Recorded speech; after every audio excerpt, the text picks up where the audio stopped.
പഠനരംഗത്തെ മികവും സാമൂഹിക പ്രതിബദ്ധതയും ഒരുപോലെ ആദരിച്ച ചടങ്ങിന് പിറവം വേദിയായി. വിവിധ മേഖലകളിൽ മികച്ച നേട്ടങ്ങൾ കൈവരിച്ച വിദ്യാർത്ഥികൾക്കും സമൂഹ സേവന രംഗത്ത് ശ്രദ്ധേയമായ പ്രവർത്തനം നടത്തിയവർക്കും എക്സലൻസ് അവാർഡുകൾ സമ്മാനിച്ചു. SSLC +2 പരീക്ഷകളിൽ ഫുൾ A+ നേടിയ വിദ്യാർത്ഥികളെയും സമൂഹത്തിന്റെ വിവിധ മേഖലകളിൽ മികച്ച സേവനം കാഴ്ചവച്ചവരെയും ആദരിച്ച് പിറവം നഗരസഭയിലെ 25, 27 ഡിവിഷനുകളുടെ നേതൃത്വത്തിൽ എക്സലൻസ് അവാർഡ് വിതരണം നടത്തി. പിറവം നഗരസഭ ഡെപ്യൂട്ടി ചെയർപേഴ്സൺ അന്നമ്മ ഡോമി ചടങ്ങ് ഉദ്ഘാടനം ചെയ്ത് അവാർഡുകൾ വിതരണം ചെയ്തു. 10ലും 12ാം ക്ലാസ്സിലുമൊക്കെ ഉന്നത വിജയം നേടിയിരുന്ന കുട്ടികൾ അവർക്ക് ഇതൊരു പ്രോത്സാഹനമാണ്. കാരണം ഭാവിയിൽ അടുത്ത സ്റ്റെപ്പിലേക്ക് അവർ കയറുമ്പോൾ അവർക്കിത് കൂടുതൽ മോട്ടിവേഷനാണ്. അവർക്ക് കൂടുതൽ പഠിക്കണം, കൂടുതൽ ഉന്നതങ്ങളിലേക്ക് എത്തണം എന്നുള്ള ആ ഒരു മോട്ടിവേഷനും കൂടിയാണ്. വിദ്യാഭ്യാസ രംഗത്ത് മികവ് തെളിയിച്ച വിദ്യാർത്ഥികൾക്കൊപ്പം 100 തൊഴിൽ ദിനം പൂർത്തിയാക്കിയ തൊഴിലുറപ്പ് തൊഴിലാളികൾ, ഹരിതകർമ്മ സേനാംഗങ്ങൾ, ആശാപ്രവർത്തകർ എന്നിവർക്കും എക്സലൻസ് അവാർഡുകളും ക്യാഷ് പ്രൈസുകളും നൽകി ആദരിച്ചു. ഡിവിഷൻ 27 കൗൺസിലറും നഗരസഭ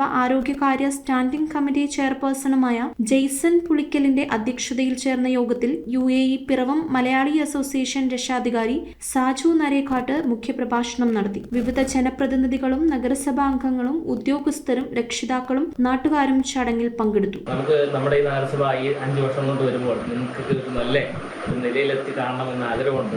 എപ്പോഴും ഞാൻ പറയാറുണ്ട്. അതുകൊണ്ട് നിങ്ങളുടെയൊക്കെ ആ ഒരു ക്ഷേമം എപ്പോഴും അന്വേഷിച്ചു പോകുന്ന ഒരു നല്ല നഗരസഭയാണ്, അല്ലെങ്കിൽ അതിലെ പ്രതിനിധികളാണ് ഇവിടെ ജയിച്ചു വന്നിരിക്കുന്ന 28 പേർ. News bureau, Piravom.